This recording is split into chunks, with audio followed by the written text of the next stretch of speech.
Hi student, how are you? Fine, okay. Myself Prajwal Pandey, your science teacher. We will discuss class 10 CBSE board chemistry lecture 2nd chapter 1. That's my second lecture in this chapter. Chapter first है ये chemical reaction and equation. Chapter first chemistry first chapter first name is chemical reaction and equation. Already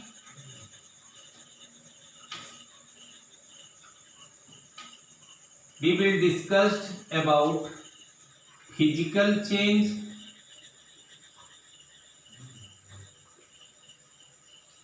and chemical change।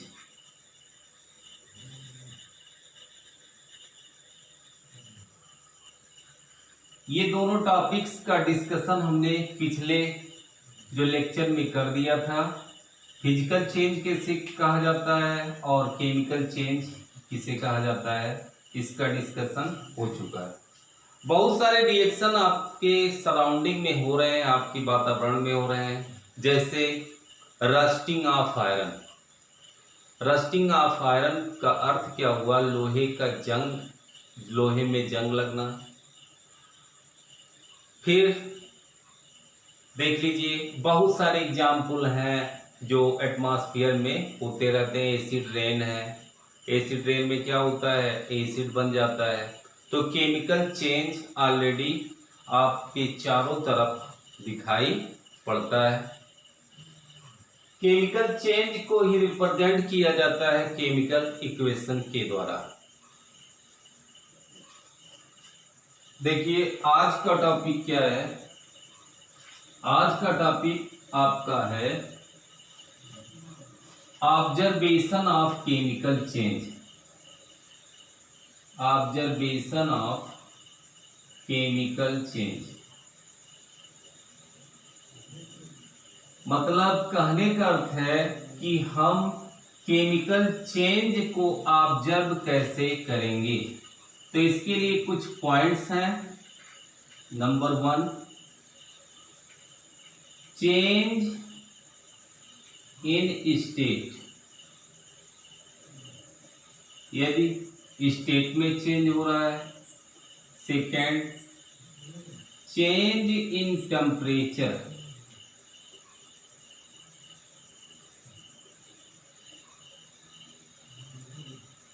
Third आपका है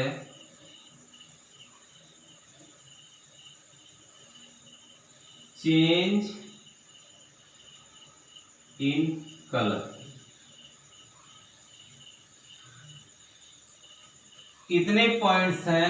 change in state, change in temperature, change in colour.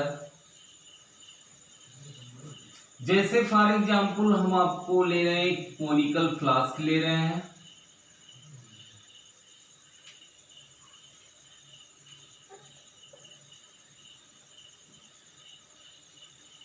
Conical flask ले रहे हैं।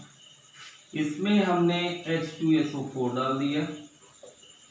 कौन सा H2SO4? H2SO4 डाल दिया और वो भी डाला डाइल्यूट। दो प्रकार का H2SO4 यूज करेंगे आप एज ए रिएक्टेंट।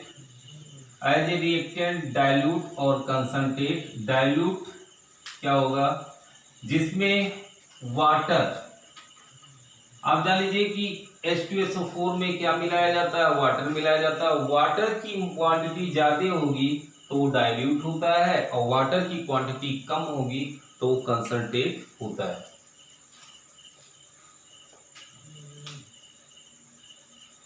चौथा इसमें एक और है ऑब्जर्वेशन, इवेल्युएशन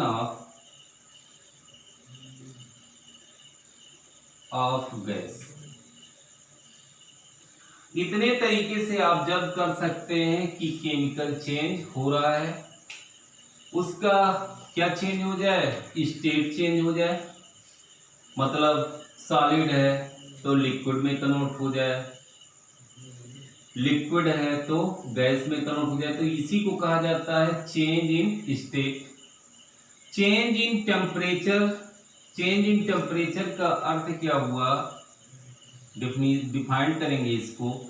टेम्परेचर में चेंज, अभी उस एग्जाम्पल से हम आपको समझा रहे हैं। चेंज इन कलर, मतलब जैसे केमिकल जो यूज कर रहे हैं उसका कलर होगा, अगर केमिकल चेंज हो रहा है तो उसका कलर चेंज हो सकता है। इवेल्युएशन ऑफ गैस, गैस का बाहर निकलना भी केमिकल चेंज को रिप्रेजेंट करता है, मतलब स्टेट का चेंज होना केमिकल चेंज को रिप्रेजेंट करता है। Change in temperature, change in colour, evaluation of gas, ये सब किसको रिप्रेजेंट करते हैं, केमिकल चेंज को रिप्रेजेंट करते हैं। अब जैसे मैं एक एग्जांपल ले रहा हूं, उसी से आप समझेंगे। हमने H2SO4 ले लिया, उसके बाद हमने पाउडर फॉर्म में लिया है जिंक। ये क्या लिया है, जिंक पाउडर। अब जिंक पाउडर को इसमें जैसे ही डालेंगे तो यहां पर जिंक इकट्ठा होगा और ये तुरंत H2SO4 से रिएक्शन करता है। रिएक्शन करने के बाद हाइड्रोजन गैस बनती है। क्या बनती है, हाइड्रोजन गैस। तो हम जैसे इसके रिएक्शन को दिखाना चाहें तो zinc plus H2SO4 gives ZnSO4 plus H2, यहां से ये हाइड्रोजन गैस निकल रही है। तो देखिए गैस निकल रही है, पहला चीज देखिए, पहला ये इवेल्युएशन ऑफ गैस निकल रही है, केमिकल चेंज हो रहा है, गैस निकल रही है। इसका कलर होता है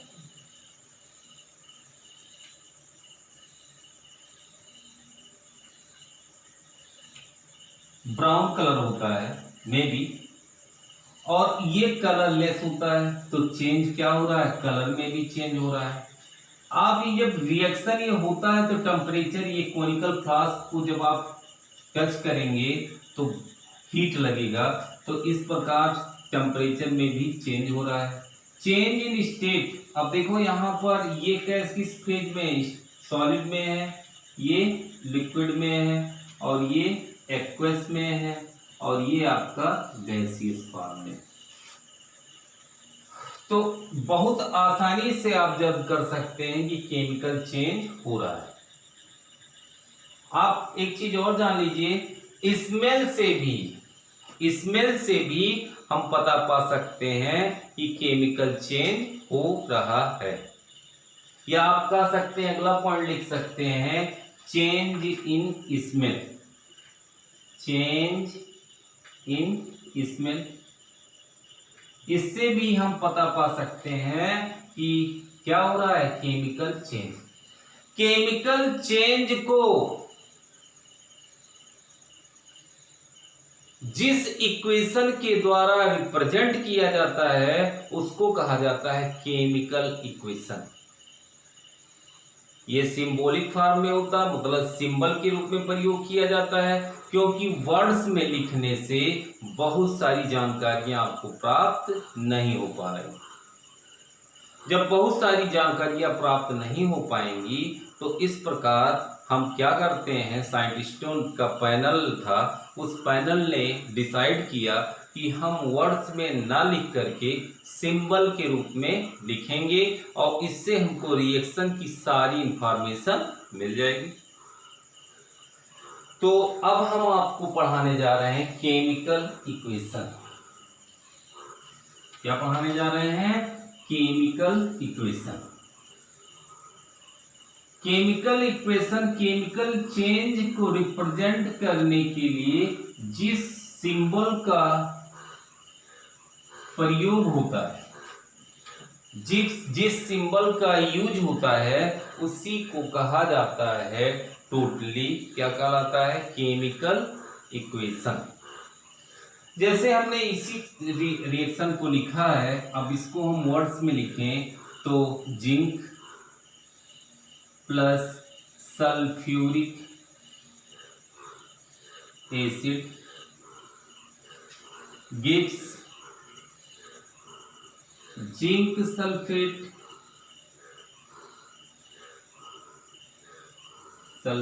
प्लस हाइड्रोजन।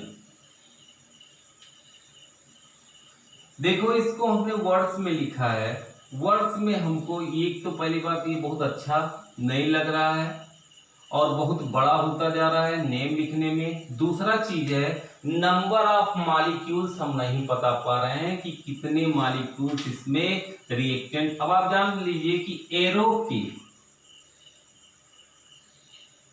एरो का जो हेड होता है, हेड सीधा रिप्रेजेंट करता है प्रोडक्ट को।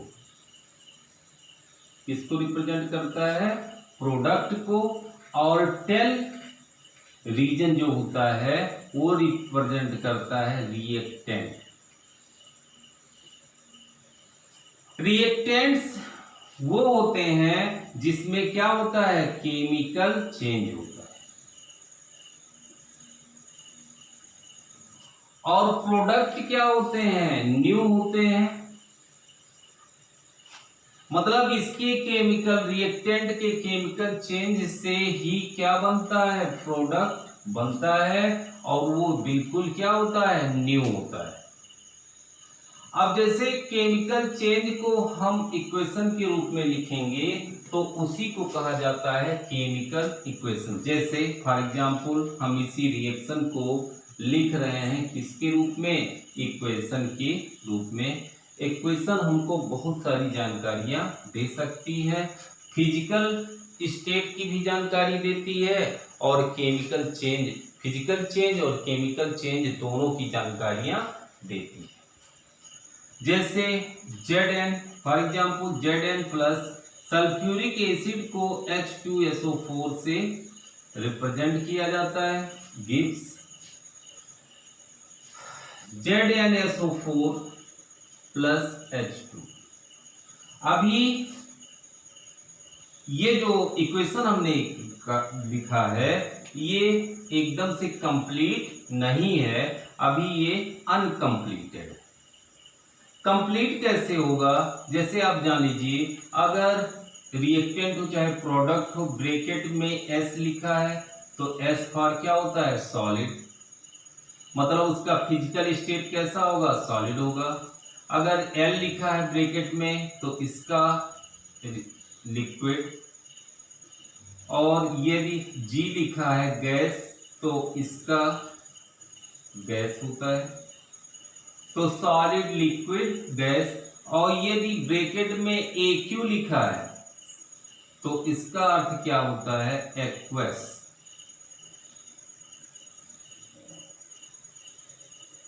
एक्वस, एक्वस मीन्स क्या होता है कि मतलब वाटर के साथ जो सॉल्यूशन बन जाता है उसी को कहा जाता है एक्वस सॉल्यूशन। मतलब कहने का अर्थ ये है कि ये वाटर में जब कोई चीज डिजॉल्व होती है तो उसके सामने हम क्या लिखते हैं? AQ। क्या लिखते हैं? AQ लिखते हैं। तो इसका इंफॉर्मेशन अब ये जैसे जैसे लिखा रहेगा S, ये लिखा रहेगा L, ये लिखा रहेगा AQ, ये लिखा रहेगा गैस। इसको कहा जाता है स्केलेटल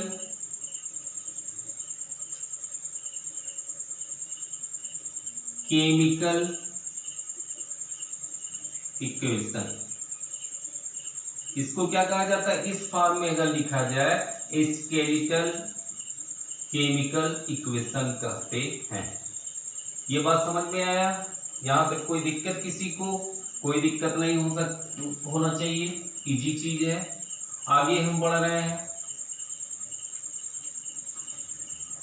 आगे हम आपको, तो आप एक चीज जान पाए कि केमिकल चेंज को जिस इक्वेशन के द्वारा रिप्रेजेंट किया जाता है उसको कहा जाता है केमिकल इक्वेशन।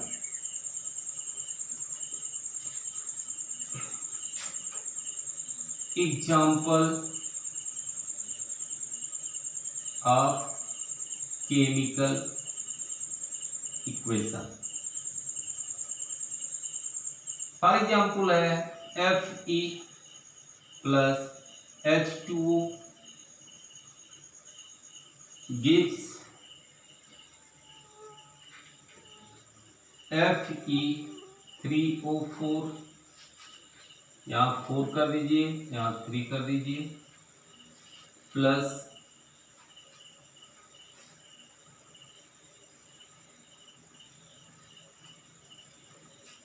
H2,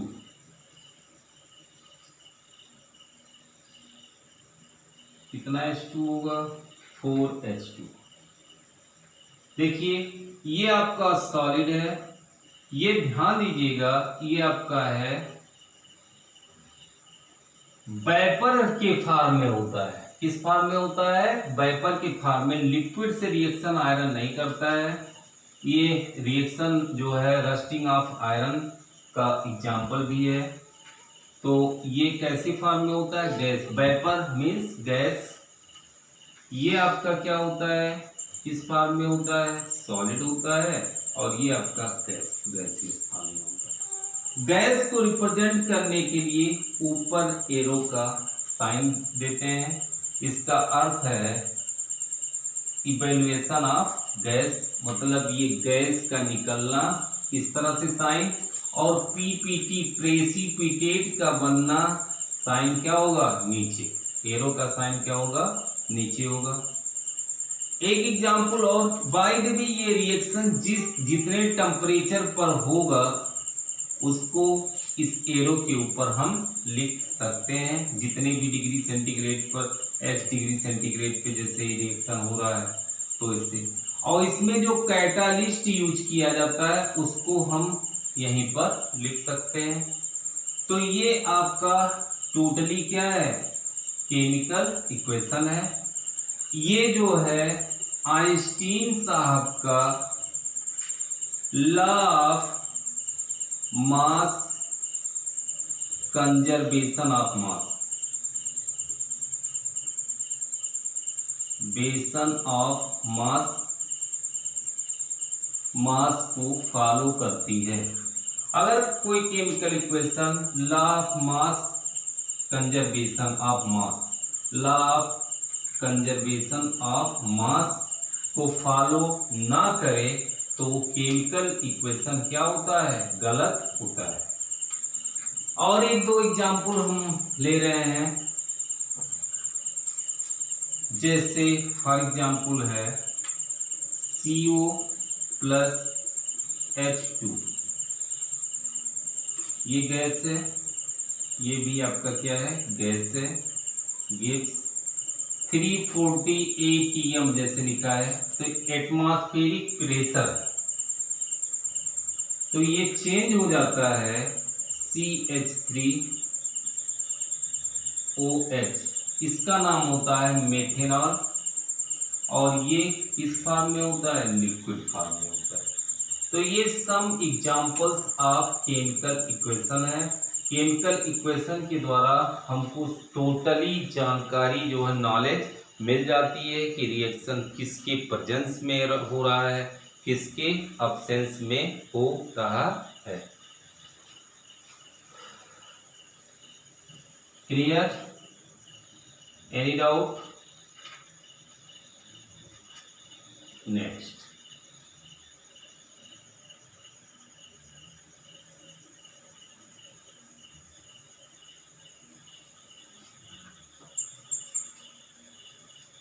ये लेक्चर हम यहीं पर कंप्लीट कर रहे हैं।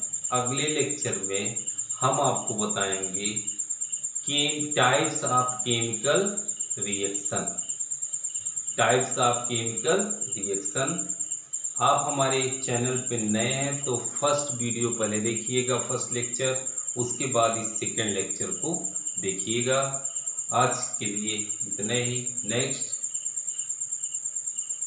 Next day. Good bye, good boy.